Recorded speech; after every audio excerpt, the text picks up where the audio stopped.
Պարոն Վարդևանյան, քանի որ միջնորդությունը փակ է քննվելու, մենք առիթ չենք ունենալու մանրամասներին ծանոթանալ, ձեզ այս պահին կոնկրետ ինչ դրվագներ են հայտնի եւ ինչ եք կարծում կհից պետք է սպասել օբյեկտիվ որոշում։ Տեսեք, երկու հանգամանք նշեմ, գործի բովանդակային հանգամանքները հասանելի չեն այս պահին, բայց հակակոռուպցիոն կոմիտեն ելնելով իր նորարարական գործելավոճից հանրայնացրել էր, բարև ձեզ, հանրայնացրել էր բովանդակությունը եւ ըստ էության մենք չենք կարող խոսել նախաքննական գաղտնիքի ռեժիմի մասին, որովհետեւ կրկին ձայնագրությունը հանրայնացվել է։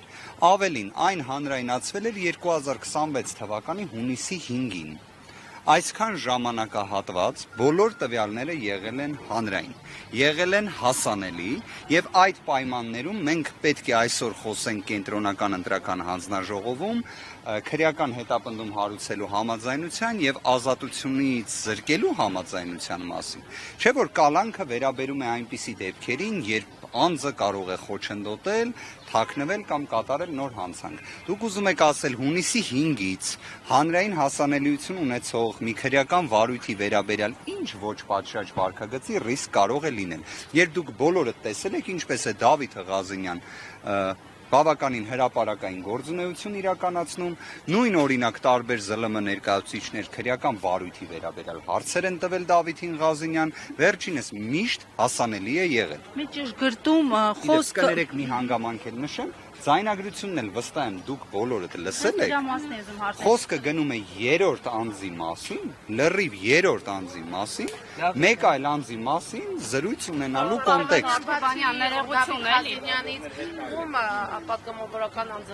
Մեր գործընկերներից նաև պարոն Եղիազարյանի վերաբերյալ եւս կա միջնորդություն, այն կքննվի պարոն Ղազենյանի վերաբերյալ ներկայացված միջնորդությանը հաջորդող ժամանակահատվածում։ Ուղղակի ուզում եմ եւս մեկ անգամ էլ ասել, վստահ եմ ձեզանից շատ-շատերը բազմաթիվ քրեական վարույթներով լուսաբանում իրականացրած լինելով, որոշակիորեն նաև այդ գիտելիքները եւս իրենց մեջ ունեն այլևս։ Այստեղ մենք խոսում ենք քրեական վարույթի տեսանկյունից հիմնավորվածության կամ առնչության 0 մակարդակում գտնվող իրավիճակի մասին։ Պարոն Վարդևանյան, այդ ձայնագրության մեջ նշվում է, որ լսվում ավելի ճիշտ, Ղազենյան Դավոն 1.400.000 դրամ տվել է Արմանին։ Սրա վերաբերյալ մոնտաժված է, հիմնավոր է։ Ես կարող եմ հետեւյալը ասել, հիմա նույն հաջողությամբ, եթե մեկ երրորդ անձ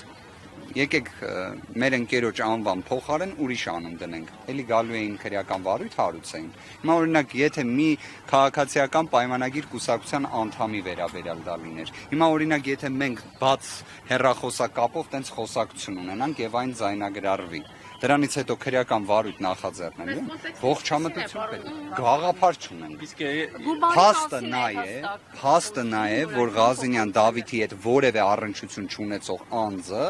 խոսում է իր մասին։ Ինչ իրավական հիմնավորվածության մասին ենք խոսում։ Այստեղ ես թե ձայնագրության, թե մոնտաժման այլ հանգամանքներին առանձին անդրադարձ կկատարեմ, բայց անձին վերագրել մի բան անձի հետ կապ չունեցող իրավիճակում խոսակցության պայմաններում, սա աբսուրդ է ուղղակի։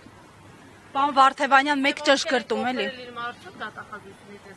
Վստահ եմ դատախազությունից պետք է ներկա լինի հսկող դատախազը,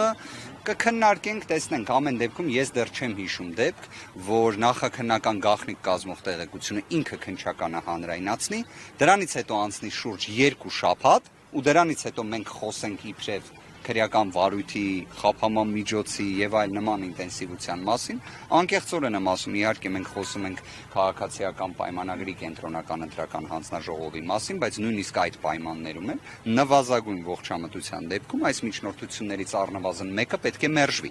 Երկուսը, եթե իրականում խոսենք ժողովրդավարության մասին, քանի որ Սահմանադրական դատարանը հստակ արձանագրում է, որ այս միջնորդությունները ենթակա են մերժման, եթե իրենք ուղղված են անձի քաղաքական գործունեությանը միջամտելու։ Հիմա որևէ մեկը կարող է անաչառ դիրքերից ասել, որ այս ամենը քաղաքական գործունեության հետ առնչություն չունի։ Այսինքն այս դրա մասն եմ ուզում հետաքրքրվել, եթե հունիսի 5-ից հայտնի է եղել այս ամեն ինչը,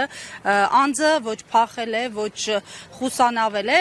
փաստացի իրենք դիտարկել են քաղաքական իրավիճակը, մտածել են քաղաքական ինչ-որ հետևանքներ են լինելու, հետընտրական պրոցեսներ, դրա համար են ուզում եկուսացնել։ Ամբողջ նպատակը նրանում է եղել, որ ուզել են առաջինը հենց